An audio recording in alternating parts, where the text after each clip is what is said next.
Salut chère princesse! Aujourd'hui à l'émission, je te montre comment effectuer ce maquillage très simple en seulement 10 étapes très rapides pour tes sorties de tous les jours. Et ensuite, je te montre comment être une femme inspirante au sein de ton environnement. C'est-à-dire que ce soit à l'école, au travail, dans ton foyer, avec ton mari et tes enfants. Comment être cette femme qui impacte son entourage. J'ai préparé 3 astuces pour toi, alors surtout, ne bouge pas!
une femme inspirante, une femme qu'on aime écouter, une femme que lorsqu'elle parle, ça fait du bien à entendre, une femme dont on a envie de rester collé près d'elle, une femme qui impacte, une femme qui influence. C'est très simple, c'est déjà en toi, c'est déjà dans ta nature royale et divine. Alors, je vais simplement te donner 3 astuces pour que tu puisses activer cela. Alors, ma première astuce pour toi, c'est de regarder quelles sont les erreurs que tu as faites dans chacun des domaines de ta vie, de prendre les leçons que tu as su tirer de ces erreurs et de les enseigner aux autres. Que ce soit dans le domaine relationnel, donc dans les relations amoureuses, dans les relations amicales, dans les relations familiales, que ce soit dans le domaine financier ou professionnel, que ce soit dans le domaine entrepreneurial ou bien dans le domaine de tes études ou vraiment chaque domaine de ta vie. Ça peut même être dans ce que tu fais en ce moment. Peut-être que tu es quelqu'un qui aide les gens à pouvoir perdre du poids. Toi, comment tu as fait pour perdre du poids? Quelles sont les erreurs que tu faisais lorsque tu essayais de perdre du poids? Ou bien peut-être que tu es quelqu'un qui conseille les gens au niveau financier. Tu as probablement fait des erreurs pour devenir l'experte que tu es en ce moment. Donc, regarde dans quoi tu es bonne. Regarde si tu as fait des erreurs durant ton cheminement pour devenir l'experte que tu es dans tel domaine et les leçons que tu as apprises. Les leçons que tu as tirées de ces erreurs, enseigne-les aux autres. Tu verras ainsi que les gens vont faire de toi une référence dans ce domaine. OK? Sans savoir, tu vas devenir un modèle, quelqu'un que les gens peuvent aller voir lorsqu'ils veulent aller de l'avant dans tel domaine. Donc, automatiquement, tu vas inspirer les autres. OK? Donc, ça, c'est ma première astuce pour toi. Regarde quelles sont les leçons que tu as pu tirer des erreurs que tu as commises dans chaque domaine de ta vie durant ton passé, durant ton cheminement et enseigne-les aux autres. Ma deuxième astuce pour toi, c'est que chaque jour, cherche à devenir une meilleure personne. Qu'est-ce que je veux dire par là? Dans le fond, c'est très large, faire tout pour devenir une meilleure personne. Mais pour rendre ça très simple, sois le genre de personne qui est enseignable, sois le genre de personne qui aime apprendre, ok? Si jamais il y a certains défauts que tu as en toi, ne reste pas là avec ces défauts-là en te disant, ben, c'est comme ça que je suis, je ne changerai pas pour personne, moi je vais rester comme ça. Non, ok? Sois le genre de personne qui aspire à être la meilleure version de toi-même.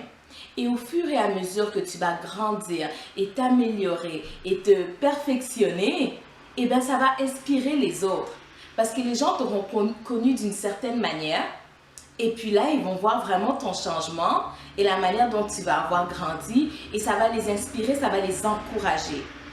Donc, sois vraiment le genre de personne qui chaque jour fait les efforts nécessaires pour simplement devenir une meilleure personne. Que ce soit dans ta manière de parler, dans ta manière de communiquer, dans ta manière de te comporter, etc. Vraiment, cherche à grandir en tant que personne. Crois-moi, c'est très inspirant, une personne qui reconnaît chaque jour qu'elle a quelque chose à améliorer en elle et qui fait les efforts nécessaires pour pouvoir y arriver. Ma troisième astuce pour toi, c'est d'être disposé et disponible à servir les gens qui t'entourent. Qu'est-ce que je veux dire par servir? Ça peut simplement être rendre service aux gens. Il y a tellement de gens autour de nous qui ont besoin d'aide d'une manière ou d'une autre. Sois le genre de personne disponible pour aider les autres. Que ce soit en faisant du bénévolat ou bien simplement chez toi à la maison. Est-ce que tu es le genre de personne qui est comme considérée comme étant une personne qui aime servir, qui aime aider? Sois ce genre de personne parce que c'est très inspirant. OK? Sois le genre de personne, que ce soit à l'école, au travail, que lorsque quelque chose arrive, on peut compter sur toi pour recevoir de l'aide. OK? Peut-être aussi que tu as des dons, pas peut-être, tu as certainement des dons et des talents en toi. Que fais-tu avec? Est-ce que tu les gardes juste pour toi? Si c'est le cas aujourd'hui, c'est le temps que tu les mettes à la disposition des autres. OK? Tu as un talent, par exemple, en organisation d'événements. Tu pourrais aller aider certains organismes qui pourront bénéficier de ce don et de ce talent que tu as. Ou bien, si tu es une personne qui est naturellement chaleureuse, tu as de la facilité à approcher les gens, Tu pourrais aller t'inscrire dans un club où ils ont besoin de personnes pour accueillir les gens lors d'événements. Ou bien, si tu as un don, vraiment, regarde quels sont les dons, les talents que tu as, les capacités que tu as. Je suis persuadée que tu en as une tonne. Il se peut qu'il y en ait beaucoup que tu n'aies pas encore découvert en toi. Mais vraiment, prends le temps d'y penser. Regarde en quoi je peux aider les autres. En quoi je peux servir. Comment je peux servir les autres. Ok? Je te promets que si tu es une personne qui est serviable, tu seras extrêmement inspirante pour les gens autour de toi. Ok? Donc, c'était mes 3 astuces pour toi pour que tu puisses être la femme inspirante que tu es destinée à être. Ma première astuce, c'était que tu puisses apprendre de tes erreurs, prendre les leçons que tu as tirées de tes erreurs et les partager avec les autres autour de toi. Ma deuxième astuce, c'était de continuer à travailler sur la merveilleuse personne que tu es destinée à être et continuer chaque jour à vouloir être la meilleure version de toi-même. Et ma troisième astuce, c'est d'être disposé et disponible pour servir les autres autour de toi avec les dons et merveilleux talents qui sont en toi. Maintenant, j'aimerais que tu fasses une action pour moi. J'aimerais que dans la boîte de commentaires ci-dessous, tu puisses m'écrire quelle action concrète tu peux faire pour justement inspirer les gens autour de toi. Ça peut être simplement rentrer dans un comité quelconque au travail ou à l'école, dans ton église, pour pouvoir aider à l'avancement d'un projet quelconque. Ça peut être aider ton frère ou ta sœur à faire ses devoirs. Ça peut être offrir tes services bénévolement dans une place où il y a des personnes dans le besoin. Ça peut être aller nourrir des sans-abri. Ça peut être vraiment n'importe quelle action qui va vraiment être, disons, une bénédiction pour ton entourage. Ça peut même être simplement de prendre la décision de travailler sur un trait de caractère en toi que tu sais que tu dois changer. OK? Ou bien, comme j'ai dit dans ma première astuce, de prendre une leçon que tu as apprise, que tu n'as jamais osé partager avec les autres parce que peut-être que tu disais non, je ne veux pas parler de cette erreur que j'ai commise, mais que dès maintenant, tu prends la décision de ne plus avoir honte de cela et d'utiliser la leçon pour impacter les gens autour de toi. Donc vraiment n'importe quelle action qui va vraiment inspirer les gens autour de toi. J'aimerais que tu me l'écrives dans la boîte de commentaires ci-dessous et je prendrai le temps de lire chacun de vos commentaires. Si tu as aimé cette émission de Lumière sur la beauté, je t'invite à cliquer sur j'aime et à partager cette vidéo avec tous tes amis. Voilà une autre manière d'être encore inspirante, c'est justement en partageant des choses qui nous ont touchés. Et finalement, inscris-toi à révèle-ta-beauté.ca pour recevoir plus de messages inspirants de ma part. Je te dis à très bientôt et surtout, continue de marcher dans ton identité divine.